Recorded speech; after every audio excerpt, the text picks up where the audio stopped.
Welcome to the Playful Life podcast, the place to live your best life. I truly believe that we need to make the most of this life while we're on this earth, in this body, in this experience. And part of that is fulfilling our dreams, living the life we want, and having our health is such a crucial part of that. And it's not only our physical health, but our mental, emotional, and spiritual health as well. So this podcast is dedicated to helping you find your best health and really live your best life. If you want to find out what those dreams are on your heart and how to achieve them, get on a dream strategy call with me. Visit crystallizedhealthadvisors.com, click the link, get on my calendar, and let's talk. On today's podcast, I have John Patrick Mueller, and we connected in such an interesting way. We ended up having mutual friends and connections across the United States that were so surprising to us.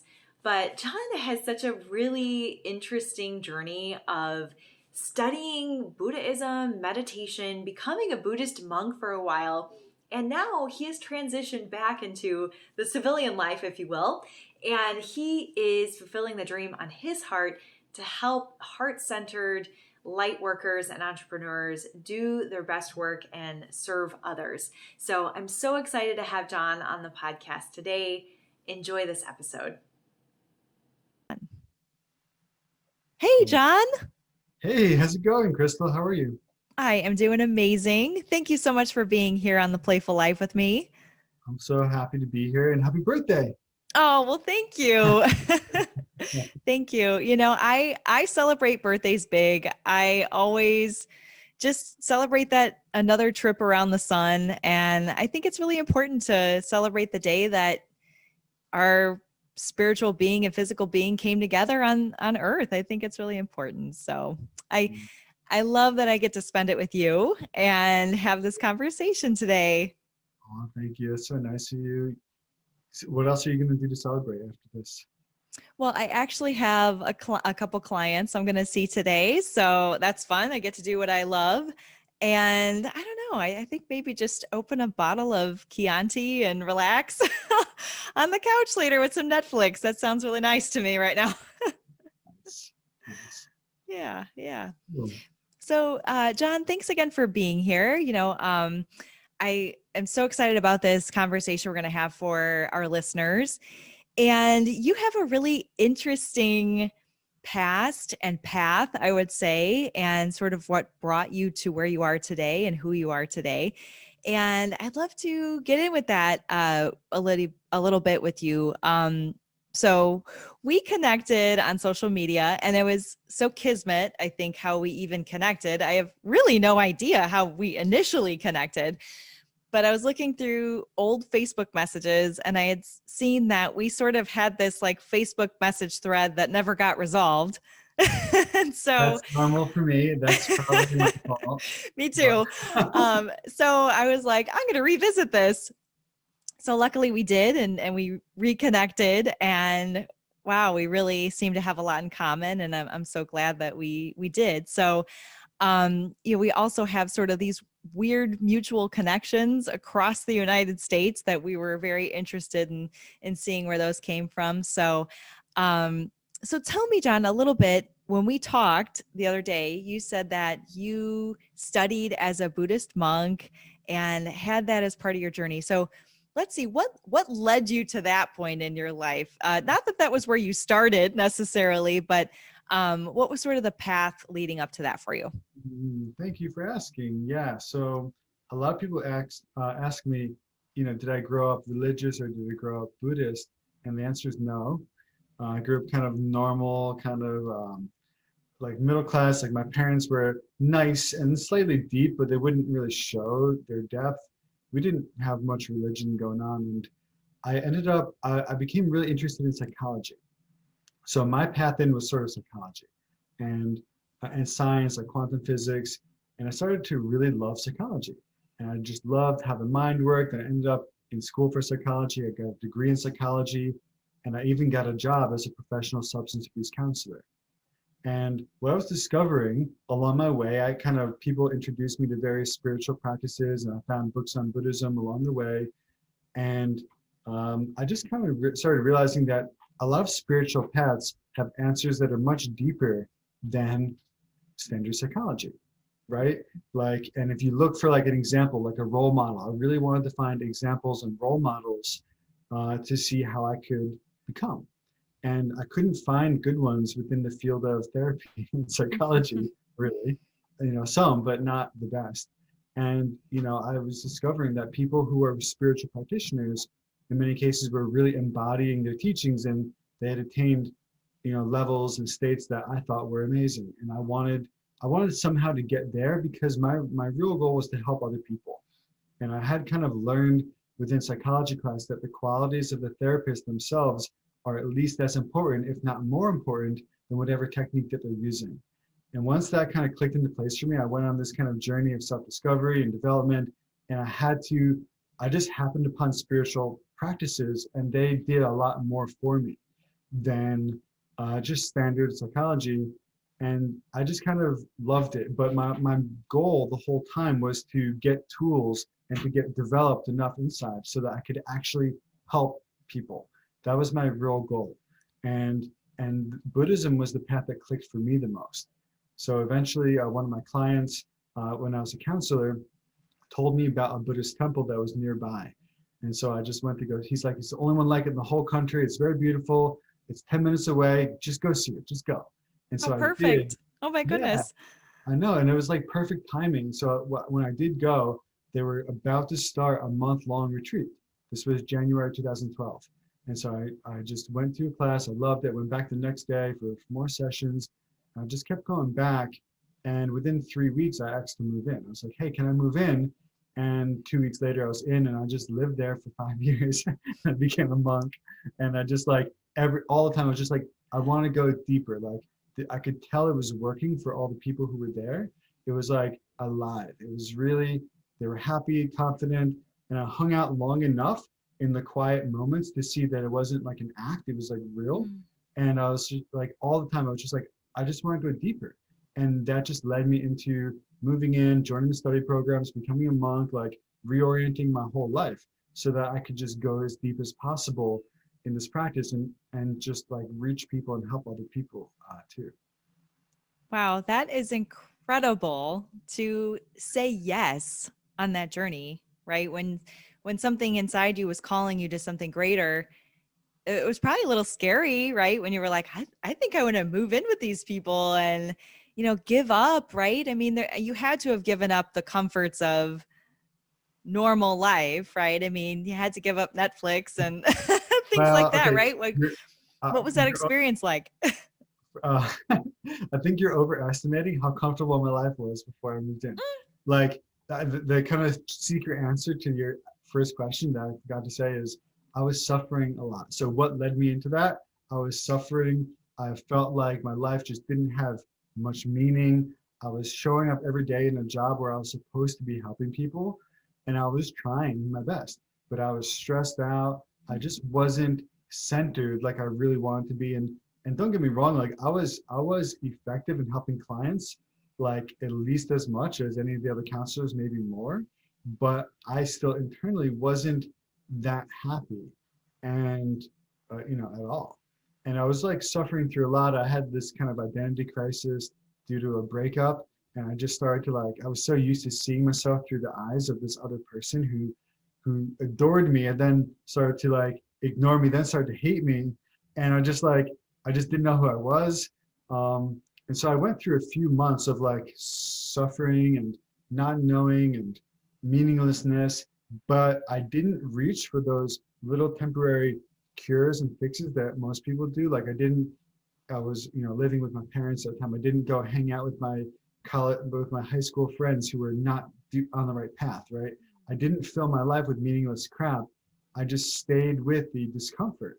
And I knew that I needed something, and the pain was, not pleasant at all, but I wasn't distracting myself from it. And so then when I did find that thing, I was just so ready, and it just clicked, and I was just like, I want more. And I had so much space in my life to have more. And so when I moved in, it checked all the practical boxes too. It was closer to my work than my parents were. My parents were like nicely trying to not kick me out, but they wanted to. Like, okay, bye-bye. Like, oh, great, you're going to be a monk. Perfect. All right. Well, See ya. yeah, no, it took me 2 years before I decided to become a monk when I was living there, but um, I was always trying to like engage my parents in spiritual discussions because I was like learning different things even before I went there. I was like reading the Tao Te Ching, or I was like reading like different texts, and I was like trying to talk to my parents about it, and they were like humoring me, like, "Okay, we can discuss this scripture with you today, but we don't really want to." And then when I found the other temple, it was like all of a sudden there's all these people who wanted to talk about these things. Mm. And so it just felt so natural, and the rent was so low, and it just like checked all the convenience and spiritual kind of boxes. And so it's just an easy choice. And I just started to love it. I started to progress. And so I just went deeper, deeper, deeper. Then all of a sudden it's like the main thing in my life. All of a sudden I'm like shaving my head and wearing robes, and I have a new name. Then I'm like teaching full time. I moved to Florida and started teaching classes full time. My first assignment was to be on ABC News. I was interviewed on the television for meditation and whatever. And I love teaching. Teaching is one of my favorite things, and I have finally found something that I really loved and that I thought was so helpful. And so I had a lot of energy to share it with other people. Wow, that is incredible. So now I'm sort of seeing where this teaching part of what you're doing now with your business and sort of bringing that out in others is really had its inception when you were going through this experience in the Buddhist temple. Well, that's really cool because I think so many people might think that that's an experience that's so far removed from Americans and like American culture. And how neat that, I mean, you were just a normal person, right? Like many of us are, unhappy in our jobs, unhappy in relationships, living in a situation that's less than ideal. And I honor you for, making that choice to do something for yourself, even though probably people around you were going, what are you seriously, and, but how cool. And, it doesn't have to be as drastic probably as making a move into a temple and obviously going through that process. But I think just coming from that place of let's do something different because what we're doing right now isn't working is huge. Totally. Yeah. Yeah, you're right. Just like somehow shifting and reorienting is really important for a lot of people. And it all happens small. Like it looks like a big thing for me, but each little move was very slight. And by putting these slight shifts together over time, it looks like a big change over time. And it is. But it was never drastic. And I think people, they think about, oh, Buddhist monastery life or whatever, that's drastic. And yeah, I guess it is kind of drastic if you go from nothing all the way to like, you know, no, you can't really do this, but like becoming a monk right away, like it just feels completely different. And I get that. In fact, one time my brother was visiting, and he was like kind of not in the best place, and I on purpose had him meet one of my friends who's this very like beautiful Mexican girl who lived there, and she was like very friendly and just like so happy. She was so happy. She was like a mentor of mine, really. She was really good at her meditation practice, and I had her meet him on purpose so that she could like help him to see that like normal people can live here too, and that, oh, this works and whatever. And after he was visiting for a few hours, I asked him, hey, do you think it's weird? I kind of like read his energy a little bit. I'm like, do you think it's weird that somebody would want to come and live at a temple like this? And he's like, no, I don't think it's weird that somebody would want to do that. I just think it's weird that you would want to do that. Because he was used to me being someone totally different. He like looked up to me when I was like the party guy in college, right? So you're right. Like people around sometimes think what we do is crazy, and it just didn't matter to me. It really didn't. I knew that the normal life was crazy, was the point. And so I didn't care what normal people thought, I guess. Yeah. Yeah. Wow. That is so relatable to people wanting to better their health, right? Because I think sometimes if they are the people that go to bars with their friends and go out all the time and they're sort of engaging in these social groups and activities, once they start, ditching the party crew to go with the running crew, now it's, I think sometimes people don't do things or make a change in their life because they're afraid of what everybody around them is going to say. And it doesn't have to be something so what we think of as drastic, right? Going in and moving in with monks and studying and meditating, but even just that, like deciding to become a little bit healthy, obsessed with your health, and be driven on this path or focused on a business or whatever it is. And people might say to that person, well, this is weird for you, and I think that's a fear, a human fear, that people are going to say that something like ding, ding, ding, something's wrong with me because I'm changing paths or changing directions. So what a cool lesson, what a cool lesson for people listening, that just to have a little strength and go on the path. And right. And once you did that, you found this whole new set of people, like you said, mentors and people to nurture that in you. And it ended up being way more positive than the life you had before. Yeah. I think if we all want a new normal, we have to be willing to leave the old normal. Yeah. Because all these things that people call normal are just not good enough. Like it shouldn't be good enough for us to like call normal what everybody else calls normal. Like the mainstream anything is pretty much dangerous, I'd say. Yeah. Like no Right. matter like when you look into any mainstream source of knowledge, whether it's health or whatever, you'll find that there's a lot of mistakes there. And even though it's adopted widespread. So I totally agree. Like there was a time where people used to call me weird because I didn't drink. I used to tell people that I don't drink, and they would look at me like I had three heads. Like, what? You know? And yeah, or like, I'm not vegan, but like some people are. And I wish to be. I would love to be, and I just haven't all the way gotten it yet. But sometimes people look at a vegan person and they're like, they think that they're absolutely crazy, right? And like, Right. but in order to do anything great, you have to be willing to take criticism, I think. Mm.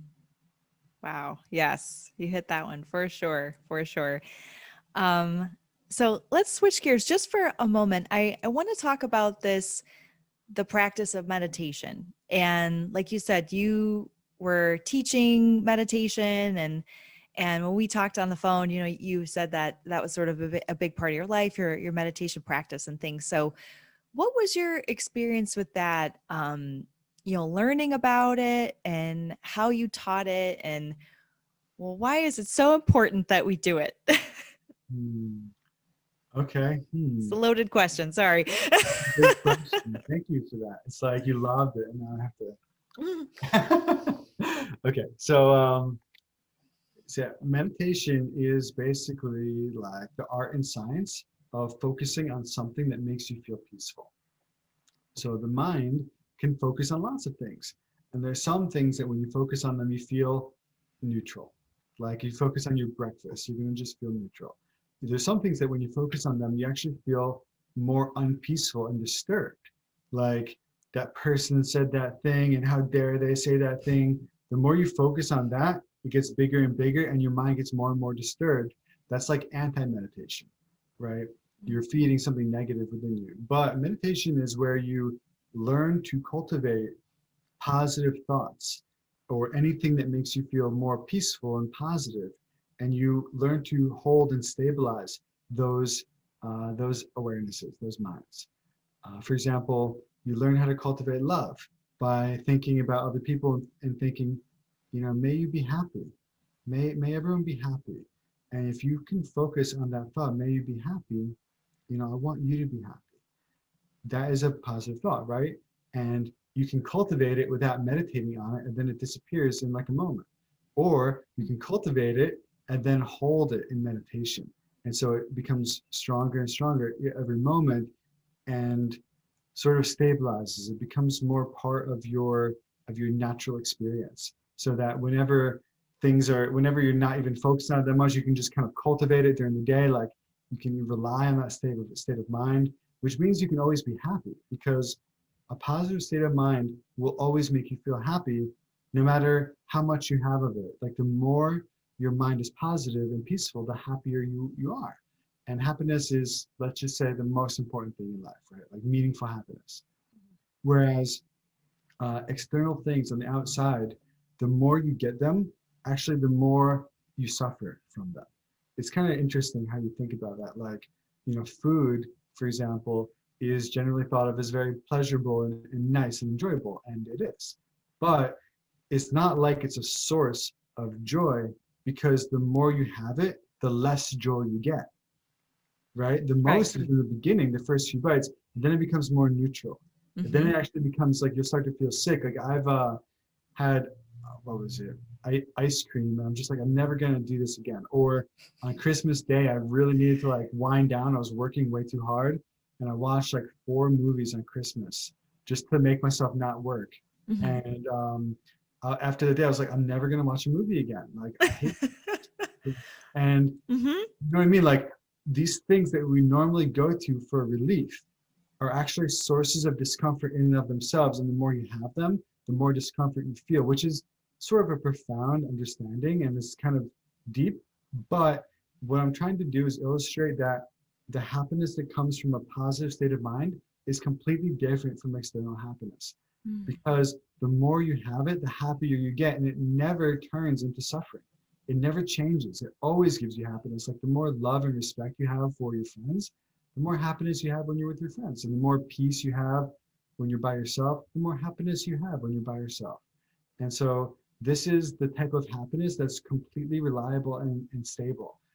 Externals in life cannot change the happiness that you get from within. And so meditation is all about learning how to cultivate and stabilize happiness from within, positive states of mind. And we can learn like other practices to do during the day. Like meditation isn't just something that happens on the cushion. We need to kind of develop mindfulness practices that keep us on track during the whole day. And so then our mind gets stronger and stronger every day. Our mind gets very trained, and we learn like what states of mind are negative and how can I think in a way that will release my negative state of mind and not give it any traction so it never develops, right? And how can I like take a situation and make it positive just by introducing a positive way of thinking into that situation? And can I stabilize that and hold it even when things are chaotic around me? That's what meditation practice does, and that's what training the mind does. Okay. Okay. Wow. I've really never heard it explained like that before.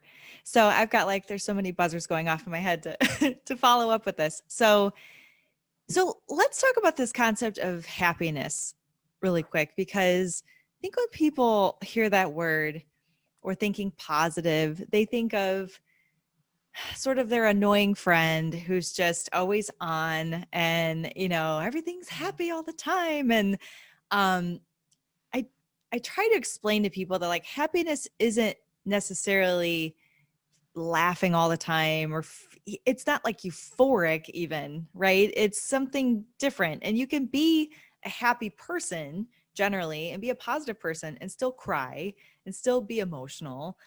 And I would say the deeper I get towards my happiness and towards my serenity, the more I sort of let those emotions come out, the more I find myself just sort of letting go and crying at times and, being able to release it quickly, of course. But yeah, what is that sort of topic of happiness that idea that we're trying to achieve? Yeah, that's a good question. I understand like people ask me that sometimes too, and like one time I explained it as like a deep, subtle joy that's within you. And someone's like, okay, I like that. Mm. Right? Because sometimes we do get annoyed. People repress different things, and we also superimpose. So like people superimpose positive states of mind on top of their negative ones. They try to not feel the negative ones, and they try to put the positive ones on top, but they haven't addressed anything on the inside. And so it's very superficial, it's unstable, and those are the ones that come off like super annoying and just like inauthentic, right? Mm-hmm. That's not what it is. Like we're talking about authentic, and you sort of started mentioning the real secret, I guess, which is actually addressing what's there.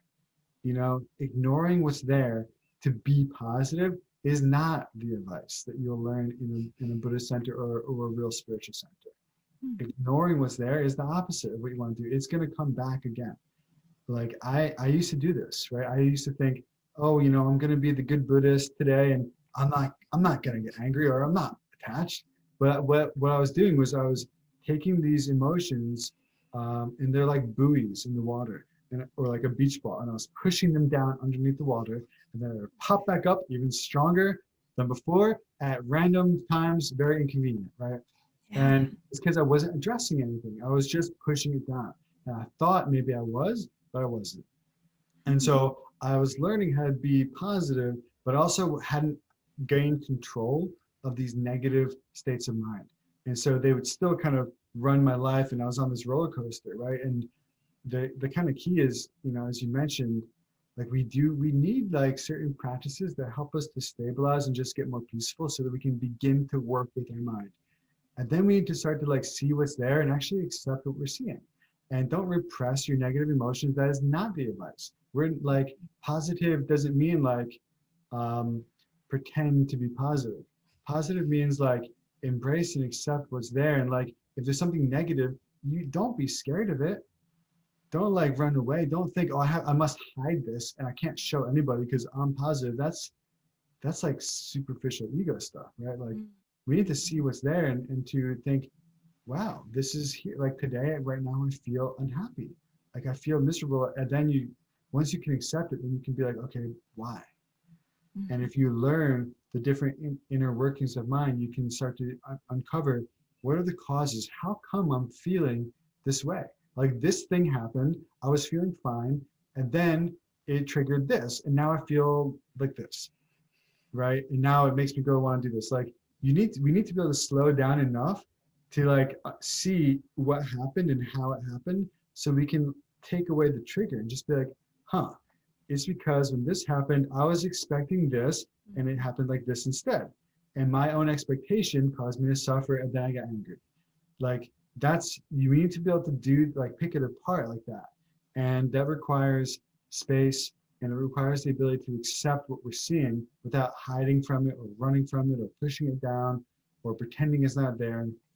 So that's how I would address that question.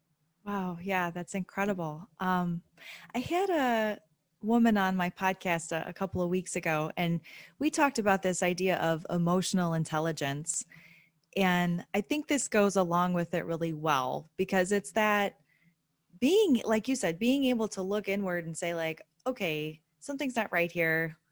What can I change? What's really going on? And oddly enough, I've talked to a lot of people that, 2020 for some people, of course, wasn't the same as it was for me. It was different for everybody. But I think to label the whole year as trash or dumpster fire or whatever celebrities are calling it, I think is unfair, This because is my best year. me too. This is crazy. Like, I just felt like the time was such a gift for me, and I didn't waste it as much as I could have. And gosh, yeah, just really having that time to look inward and not expending the energy on social gatherings and sort of like postulating around people, right? Allowed me to take that energy and turn it inward and grow. Yeah, I do think it was such a gift, such a blessing, for a lot of people. I think like myself included, people started to, in the beginning, like uncover things and projects that they really wanted to do, but they just were putting off. And they finally had time and space to kind of do what they wanted to do. Mm-hmm. And it kind of also, this is something that I love, it put things in perspective, right? Like it put in perspective what's important. A lot of us waste our time and energy in life on things that are not that important. And our whole life is taken up with driving and with going out and with doing things that are not that important. And finally, we had a time to like be by ourselves a little bit and to, yeah, rediscover who we are. Yeah. And for me, like, I was in a good position when it started, I guess, in some ways, and I was at least able to create opportunities for myself very, very quickly when it all started, and my business kind of took off really at that point, which is great. I already had something, but like it was like on and off, different kind of variations, and then Hmm. um, everything took off. And I talked to a lot of people around the time where it started, and sorry, a lot of people that I know um, were loving it. A lot of people that I know were loving it so much, and it's like a mass spiritual awakening for some people. Mm-hmm. So I love like the mirror of like disaster and death and whatever to like make us see what's important in our life, Hmm. because then we can see what we want to do and what we want to Yes. stop doing, right? Like if everything went back to normal tomorrow, do you think the quality of people's lives would improve? I'd say it wouldn't. I'd Mm-hmm. say it decrease, because we would fill our life with distractions that we don't need. Like people are obviously doing that already, but it would just completely separate them from their own time and what can be meaningful if you're not even connected to yourself. Yeah. Yeah. Brilliant. Brilliant.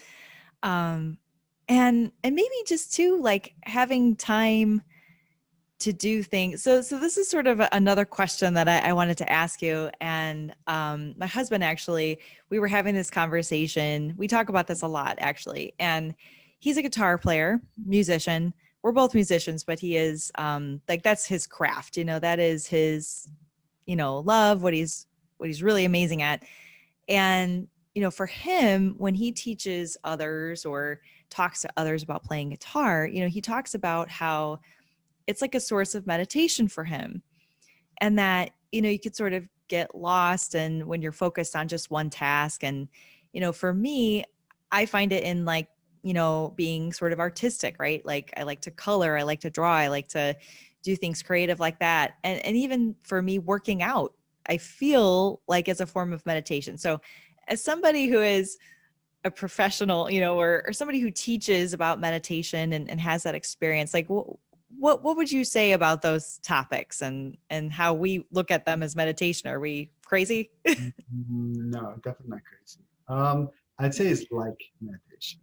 I would say that it's like meditation in that you're focused on something that makes you feel more peaceful.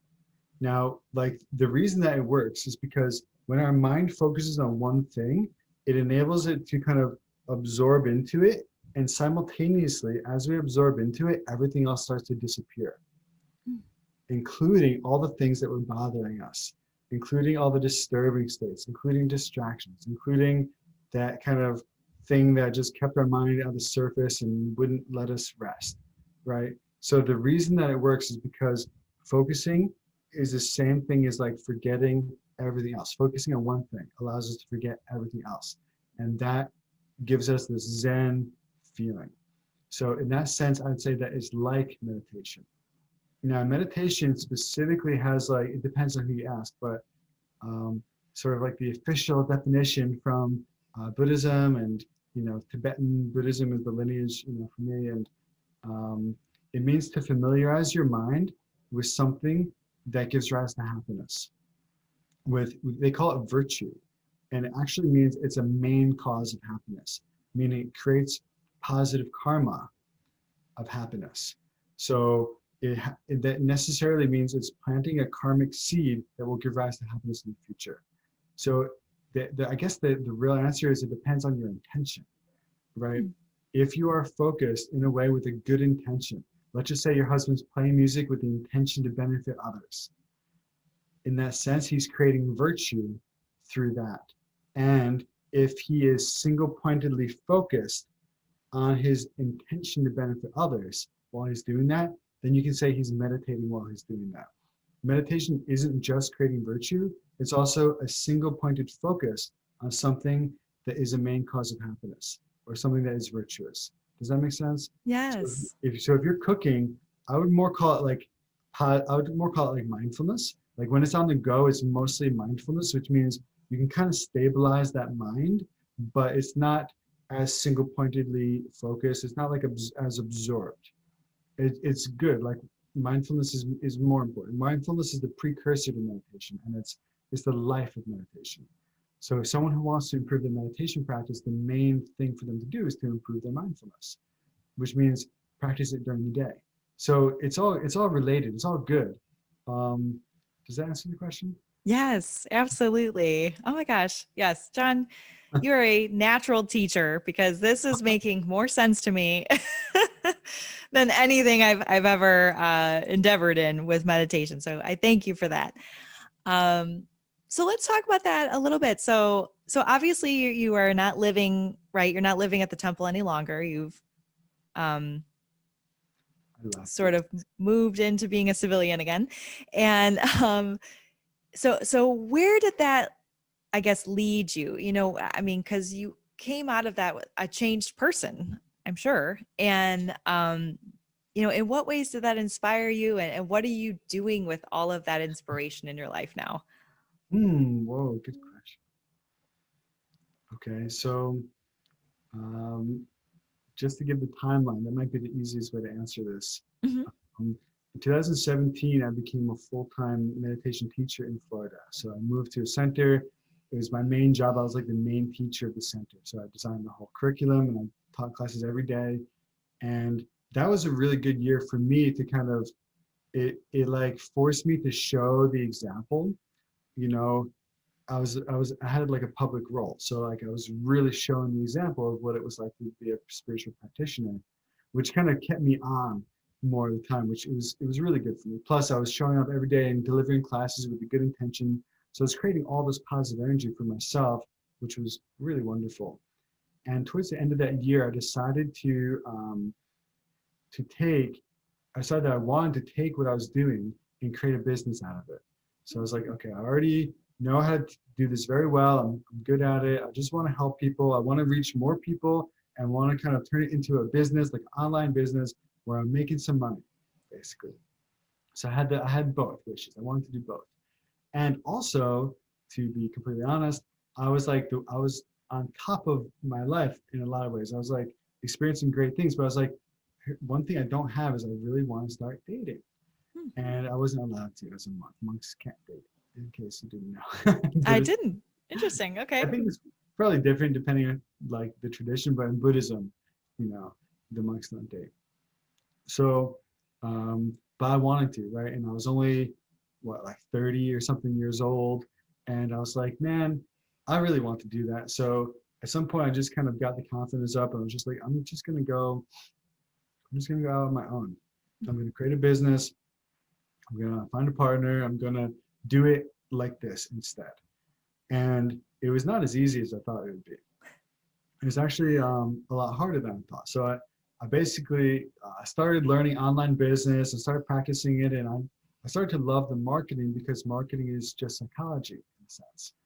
And so I Hmm. started to learn that, and then I started to I had a non-compete contract with the meditation center that I sort of thought I could thought wouldn't be an issue, but it kind of was, and so I had to pivot from doing my own work to helping other people to grow their businesses using the marketing I had learned. So that was the kind of interesting pivot that I took, that when people they don't quite get it until I explain it. Like I had a non-compete contract and I tried to launch my own thing and I was threatened with a lawsuit. And by the third time, I was just like, whatever, I'll just stop. And so I started helping other people to get clients for their business. I started working. Eventually, through ups and downs and whatever, I was living in a place and I was just like, you know what?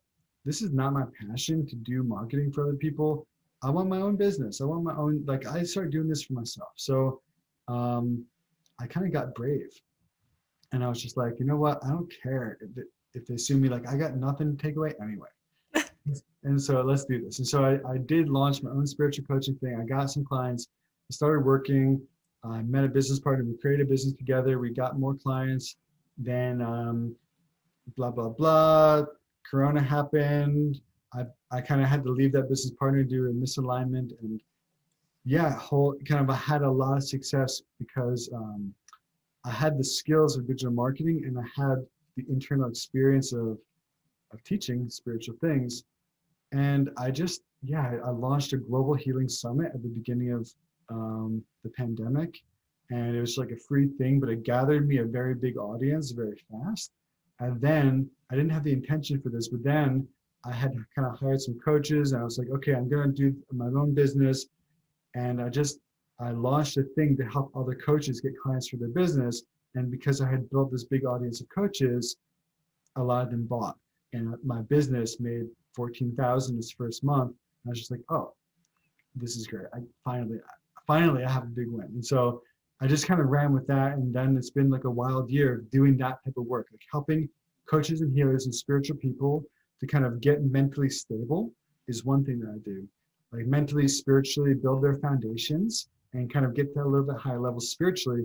And then if they're already there, we build a business with them and we help them to get clients for the business. So that's kind of probably the long answer, but that's how it progressed for me. Wow, that is incredible.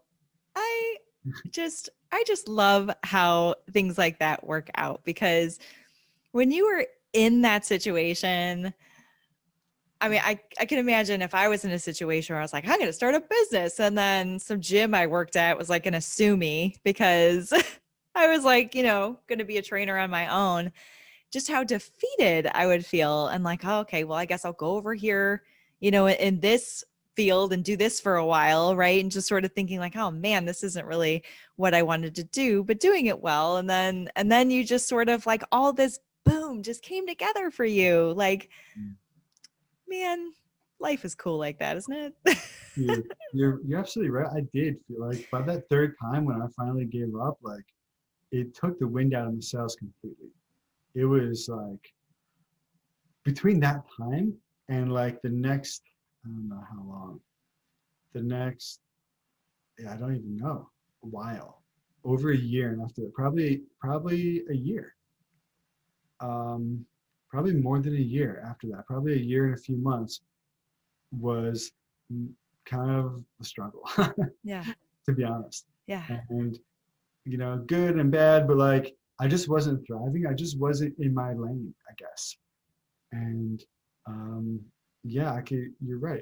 It felt defeating, and I think a lot of people probably experience that. And yeah, to be honest, like sometimes it takes hiring a coach for them to kind of tell you, you could do this. Why don't you just go try this? And that worked for me. Like I had some coaches, and they helped me. Yeah, I had different coaches at different times, but each one helped me with a certain level of like belief to really try to do what I really wanted to do. One of them was Nick Unsworth, who I think his wife. Yep. And Yeah. yeah, Megan. that was around the time I went to his event, around the time of my very first success as a spiritual coach. And it wasn't like it wasn't exactly correlated. Like I did it on my own, and then I kind of set it all up and went on a trip. And some sales actually came in while I was just like at their event doing nothing. Like it was like automated, which is great. Um, it was exhilarating to get my kind of first sales actually while I was at that event. That's incredible. Yeah. And Nick and Megan, they moved to Texas now, and they're Oh, doing this thing called Life on Fire, where they are, essentially they created their own entrepreneurial think tank or business coaching program, where it's all like, faith-centered entrepreneurs that want to essentially like build God's kingdom on earth, and find that their business is the vehicle that they want to do that with. So yeah, that's incredible. This is, I just think, it's so amazing how just like the light in people attracts the light in other people. And I love the group of the network that you put together. I got this awesome Facebook message from you, and all these amazing people are in this group with you. And I'm so honored to be in there. But, one of the terms that you used was light workers, right? So, I mean, what is that? And sort of what is this network of people that you're forming, and what's the intention behind that? Thank you for asking. Yeah, I guess a light worker. So I don't know the complete definition. I don't really know. If there is one, I don't know it. But for me, it's just yeah, someone who's dedicated their life to doing good in the world. And essentially, I guess that's it. They've dedicated their life to doing good in the world, and probably they're using some sort of spiritual means to get there. Mm. So probably they have some sort of inner spiritual practices that are filling them with light, and then they're dedicating themselves to sharing that light. That's how I see it. I don't think that I would want to adopt a more technical definition. For me, that's enough. But I just resonate with that because I just like to do good in the world. I like to bring light, right?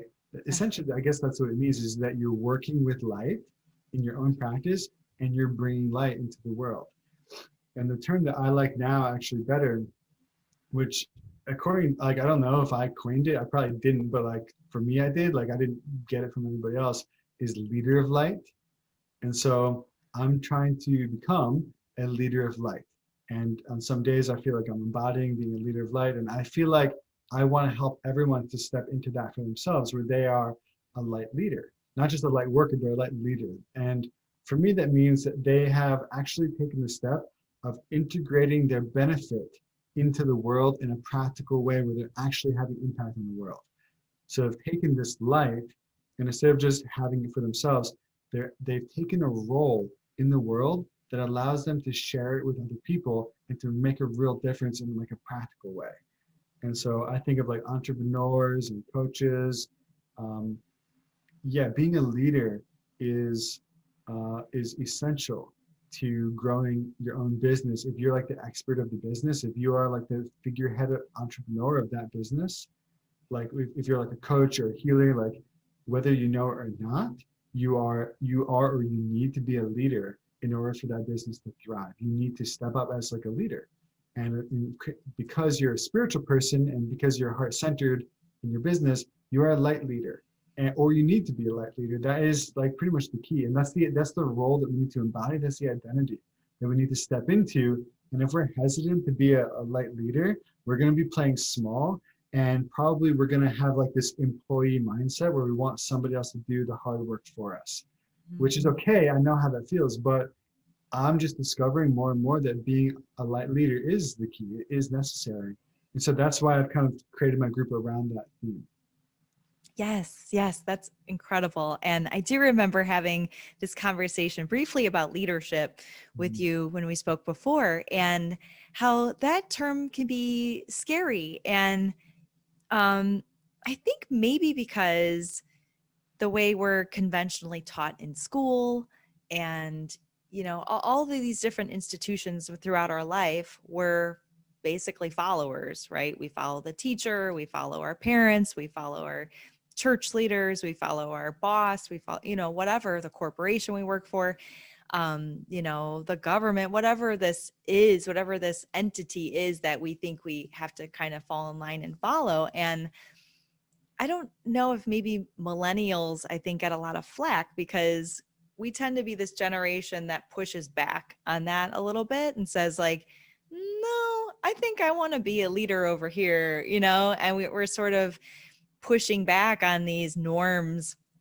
in our society where we're just taught to follow all the time. And, I think you and I had talked a little bit about taking leadership just in our own life and, in our health and well-being and spiritual practice and all of these things. And that doesn't mean that we can't have mentors or that we can't seek out other leaders, but then taking that personal responsibility for ourselves, right, is really what leadership is about. I totally agree. Yeah, I think for me, if I look at the areas of life that I've had some success, first I was a follower and I got good teachers, right? It takes leadership to get a good teacher in the first place and to know that you need help to kind of like get yourself in a position where you can be led. I feel like that's essential. And then we need to get so good at the practices that we're being taught that we can lead ourselves. And then we lead ourselves, we're less reliant on outside information, and we're generally like guiding ourselves, and we don't have as many unanswered questions, and we can make decisions without asking our teacher. And then we get so proficient at leading ourselves that we gain all this knowledge and experience that people around us could really benefit from what we have to share. And then we're a real leader at that point, because we're not just parroting what we've heard, we're actually teaching from our own experience. So that's how I see leadership, and that's how I see it. And it's just like the best leaders I think are also the best followers. The best leaders that I know are the ones who are following something higher than what I can see or follow, if that makes sense. Mhm. Right? Yeah. So they're not done with being a follower, they're still following, but they're just not following something that I can necessarily see or that I can connect with, right? Like if you were to Yes. ask, I'm just kind of put words in his mouth real quick. If you were to ask Jesus, is he a leader or follower? He'd probably say he's following his father, right? Mhm. And a lot of people follow Jesus because they have to connect to Jesus to connect to the Father, if that makes sense. I Right. think a real Yes. leader is like that. They're following something higher than what other people can see or connect to. And Mm. they, in a sense, they function as a leader, but they don't necessarily relate to themselves as a leader. They also relate to themselves as a student, a really good student, hopefully, of something else. Oh, I like that. Oh, that's so cool. I love that example of Jesus for sure. Um, and so true that like once you've become a leader, stepped in that position, that I think that means that you're called to learn and grow even more because now you're sort of stepping into like this responsibility. So leadership isn't necessarily like the top floor, right? But it's just you're on the elevator going up, you know. It's a very empowered role. And because it's also a very engaged role, which brings the best out of you. Like I said before, when I was given that position of resident teacher at my center, was probably the best year of growth for me. Up until that time, it definitely was. It was my most of my growth. Like I had grown a lot in my 5 years as a monk before that, my 5 years in practice before that, I'd grown a lot, but I grew more when I was a teacher because Mm. I had to, yeah, I had to be on, I had to create positive karma. Like it was my job. The center gave me a structure to plug into to give and share things, which was good for me to do. And yeah, it kept me really engaged in my own practice at a much higher level. And so that sort of, yeah, position, being a leader allows you to create more impact. And creating positive impact gives you lots of positive energy, which becomes fuel for your own growth, Yeah. Wow. I think. I love that, John. Thank you. Thank you. Wow. I'm fired up. I feel like I am just energized. I've learned so much from this conversation with you. I mean, how cool. I get to do what I love and talk to amazing people and then share that with other people. Like, I can't imagine anything better. I'd love to ask my guests, and we're gonna probably wrap up here shortly. But before I tell everybody where to find you and sort of the project that you and I are working on, um, what do you do to find playfulness in your life? And how are you living the playful life? I love that question. Yeah, sorry we didn't get to that sooner. I'm sure that's like the theme, right? Um, Oh yeah, I'd no say worries. the best answer for me, like, first of all, I really, I do things, I give myself permission to rest. That's probably the main thing is I give myself permission to rest and I don't beat myself up for resting or taking breaks or taking time off because I see it as essential to fulfilling whatever role I need to. Like my rest is part of my energy um, conservation, which allows me to kind of recharge and then to give and to show up how I need to. So a lot of people, I used to beat myself up whenever I rested, but now I see rest as essential to my effort and essential to my momentum. So I rest a lot. I go to the beach a lot. I do things to kind of relax myself. So that's a big part of it. But what I was going to say before, like a little bit subtler and more deep thing, maybe is like I question societal norms. I question norms. So I stay playful by learning that like a lot of the boundaries that are set that keep people rigid and tight are not actually really there. And that allows me to kind of play. When you play means that you know the rules, but you know how to work within the rules, right? And so I Mhm. try to see what are the structures and boundaries and societal norms and whatever that people hold as being like law, and I try to see what those are. Like that, I'm not saying there shouldn't be rules and structure because there should, right? That's kind of what makes it fun. It makes it more fun when you can see the rules, but then you play within them. It means you can be creative and unfold within the structures that are already there. And a lot of time that means that you don't take them so seriously. You don't think that it's a catastrophe to like not break the, not follow this rule. And if I bend this rule, like something bad's gonna happen. Like I don't do that. I just think whatever, like it's not really there, it's just an illusion. And because these rules are just illusions, I can play within them. Wow. That is a really cool definition of playfulness. I like that a lot. I feel like we could go on for a whole nother hour. But luckily, we will continue this conversation between the two of us, and we have some collaborations coming up. And one of them is going to be a 7-day challenge that, I'm so grateful to present to both my audience and yours. And, I don't want to give too much away about that, but so where can people find you, follow you, tap into what you're doing so that when we do get this collaboration going, they're right there at the front row? Mm. Thank you for asking. Yeah, I just created a really nice free masterclass. It's only like 30, 40 minutes long, and it just explains what I do. And it teaches people how to launch and grow their spiritual healing or coaching business. And it just gives away like 4 keys to doing that I found essential. Okay, so if someone wants to watch that class, it's free. They can do that at connectingamazingpeople.com. Okay, so All right, awesome. connectingamazingpeople.com. It's just I'll link that down below, by the way, for all cool. you. Yeah. You have to put in your email, and then you'll get access to the class. And it's just there. And it's like my best work. Like that class explains exactly what I do. Like if you want to know more, that will answer all the questions. And then there's a link there for anyone who wants to like get on the phone with me and talk about what they're doing and see if I can help them. Awesome. Wow, that is wonderful. Thank you. Thank you.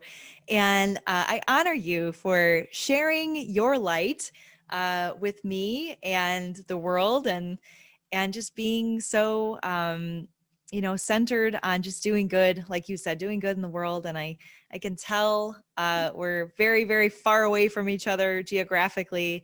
But I feel like we had a real connection, and that this is something very exciting that we have going on here and that you're doing. So thank you very much for being here today, John. My pleasure. Yeah, I feel that too. Like I connect with a lot of people. The reason I call my thing connection is because that's sort of my special gift that I love to do, is connecting people and connecting to divine things as well. But so I do that a lot, and I really I love the connection that we've made, and I see your energy. You have quite amazing energy, and it's just nice to be around you. You're like a light. You're a light for the people around you, and I can notice that. And like I said, I talk to a lot of people, and it's not like that with everybody. So Thank you. I'm happy you're doing this podcast. Thank you so much for inviting me. This has been really fun. And I look forward to like meeting some of your viewers. Like I would love to connect with you guys too. If you're watching this or listening, feel free to reach out to me somehow. John Patrick Mueller on Facebook. I'd love to connect with you too and just see where it goes. All right. Yeah, absolutely. I will make sure people know where to find you and how to get connected. Okay. Awesome. Well, thanks, John. You have a lovely rest of your day. Enjoy that Florida weather. Thank you. You too. Enjoy your time as well. Enjoy your birthday. Thank you. Thank you. Bye-bye. I just want to take a quick moment to thank some of the sponsors that make the Playful Life possible. One of those is Baxter Printing over in Griffith, Indiana, but you can access them anywhere in the world, anywhere in the United States. Just visit them, baxterprinting.com, or call 923-1999, 219-923-1999. And Dave over at Baxter Printing is actually printing up some new business cards for me as I am recording this podcast. So very, very excited about that. He has such an awesome creative space there, a great team of people. It's a local business, a family business, and he will do the job right every single time. Call him at Baxter Printing. Also want to thank Ron Harlow Media, The Cheeky Mom, and Ron Harlow's Make My Day are found at Ron Harlow Media or Harlow Media. On Facebook, you can stream Ron's show from 4 to 6 Central Time every day, and The Cheeky Mom on Wednesday mornings at 10 a.m. They have some great content, and we're very excited about all the different programming that's going to come your way in 2021. So be sure to check out Ron Harlow Media. Thanks for joining me on The Playful Life today. I hope you learned some awesome ways to start tapping into that meditation practice and finding ways to live your best, most playful life. Again, if you want to find out what those dreams are on your heart and how to start achieving them, get connected with me, guys. Go to crystallizedhealthadvisors.com. Remember, that is crystallized with a K. And schedule a dream strategy call with me, and let's make it happen in 2021. As always, stay playful.